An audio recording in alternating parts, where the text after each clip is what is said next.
23শে ফেব্রুয়ারি রাত 7:55 আমাদের ট্রেন ছিল হাওড়া থেকে। বিভূতি এক্সপ্রেসে আমরা অনেকে মিলে যাচ্ছি বেনারস। পাখি ময়না দিকে আয়না জানা গান তো এরকম নানান গল্প, আড্ডা, নামের লড়াই, গানের লড়াই খেলতে খেলতে হয়ে গেছে খাবার দাবারের সময়। এখন সবাই মিলে আমরা খাওয়া দাওয়া করছি আর সবাই মিলে খুব আনন্দও হচ্ছে। প্রতি বছরই আমরা এরকম সবাই মিলে একটা করে ট্রিপ রাখি। তারপর হয়ে গেছে পরের দিন সকাল।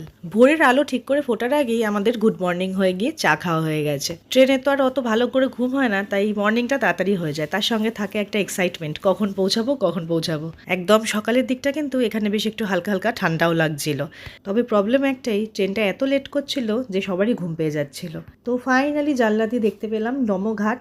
তো আমরা চলে এসেছি একদম কাছাকাছি। ট্রেন প্রায় 4 ঘন্টা লেট। 9:40-এর জায়গায় আমরা এসে পৌঁছলাম 1:30টায়।